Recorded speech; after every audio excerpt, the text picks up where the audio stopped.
இது சாதாரண மக்களுக்கு மட்டுமல்ல, இது அந்த நகை தொழிலாளர்களுக்கும் அந்த கலைஞர்களுக்கும் அந்த இந்த தீபாவளி ஒரு மிகப்பெரிய நெருக்கடியான ஒரு சூழலை ஏற்படுத்தி இருக்குது. இந்த சூழல், அதாவது பொதுவாக தங்க நகை வழக்கமாக உயர்ந்தால் ஒரு 10,000 ரூபாய் 5,000 ரூபாய் வரை உயர்ந்தாலும் அப்புறம் குறைவது பார்த்தால் இந்த 500 1000 என்ற அளவு தான் அது குறைகிறது. அது ஏன் ஏறிய அளவுக்கு ஏன் மீண்டும் குறைவதில்லை? ஏனென்றால் மற்ற பொருள்களை ஒப்பிடும்பொழுது தங்க நகையானது கொஞ்சம் சிறிதாக ஒவ்வொரு நாளும் விலை ஏற்றம் இறக்கம் என்று தான் ஏறிக்கொண்டிருக்கிறது. ஆனால் ஒரு அளவுக்கு மேல் விலை ஏற்றம் ஆனவுடன் குறைவது மட்டும் ஏன் குறைவாகவே இருக்கிறது? ஏறுவது அதிகமாக ஏறுகிறது, குறையும் போது ஒரு குறிப்பிட்ட அளவோடு அதை நிறுத்திக்கிறீங்களா? அதுக்கு காரணம் வியாபாரிகள் தான் காரணமா, உண்மையிலே அது மார்க்கெட் நிலவரம் அப்படி இருக்கா? இல்லைங்க, நீங்கள் கேட்குற விஷயம் தான் இதாக இருக்குது.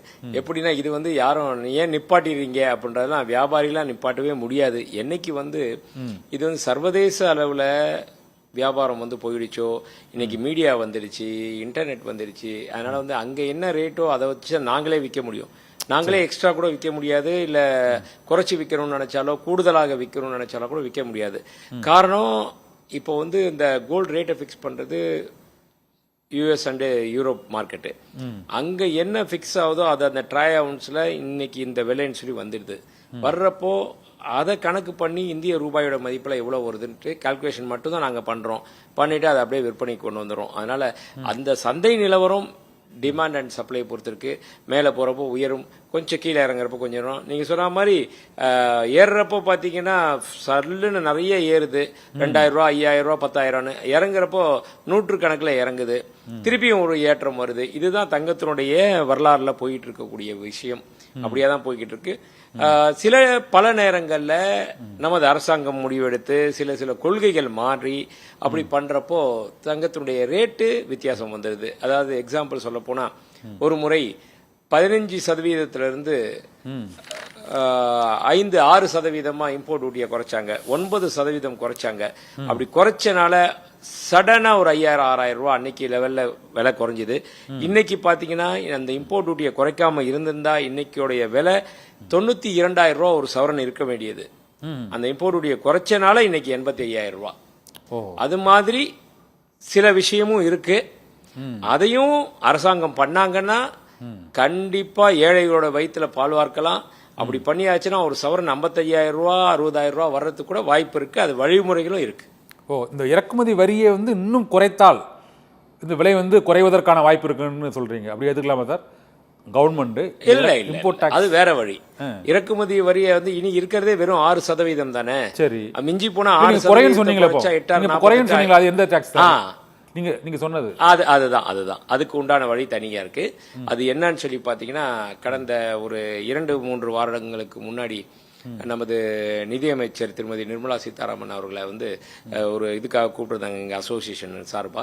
அப்போ நாங்க போயிருந்தோம். 50% டாரிஃப் வார் போட்டிருக்காங்க. அதுக்கு பதிலா என்ன பண்ணலாம் எப்படி அப்படின்றப்போ நாங்க ஏற்றுமதி எவ்வளவு பண்றோம் தங்கத்தை, $10 பில்லியன் நாங்க இங்க ஏற்றுமதி பண்றோம், இந்த மாதிரி இவ்வளவு பாதிப்பு இருக்கு அப்படின்னு சொல்லிட்டு இருக்கப்போ நான் கூட ஒரு விஷயத்த சொன்னேன்.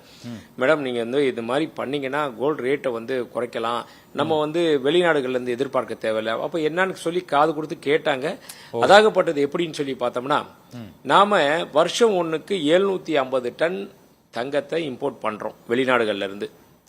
நம்ம கிட்ட கோல்டு கிடையாது, வெளிநாடுகள்ல இருந்தா முழுக்க இம்போர்ட் பண்றோம். நான் சொல்ற விஷயம் எப்படின்னா, அந்த இம்போர்ட்டே பண்ணாதீங்க. அரசாங்கம் என்ன சொல்லிட்டு இருக்காங்கன்னா, நம்ம இறக்குமதி பண்றதுனால மிகப்பெரிய வருவாய் இழப்பு எதுலன்னா, ஒன்னு கச்சா எண்ணெய் இறக்குமதி பண்றதுனால நம்மள்ட்ட இருக்க அந்நிய செலாவணி டாலரை கொடுக்கறோம். ரெண்டாவது, தங்கத்தை இறக்குமதி பண்றப்போ அதற்கு நிகராக நம்மள்ட்ட கைவசம் இருக்கிற அமெரிக்க டாலரை கொடுத்துதான் வாங்கணும். அப்போ அந்நிய செலாவணி போயிடுது. அதுக்கு பதில் இறக்குமதியே பண்ணாம நம்மகிட்ட இருந்து $1 கூட வெளியே போகாம ஒரு விஷயத்த சொல்லியிருக்கேன். அது என்ன மாதிரி அப்படின்றத எக்ஸ்பிளைன் பண்றேன். அதாவது உலக அளவுல இருக்கிறது மொத்தம் 2 லட்சம் டன் தங்கம் இருக்கு. இதுவரைக்கும் வெட்டி எடுக்கப்பட்ட தங்கம்.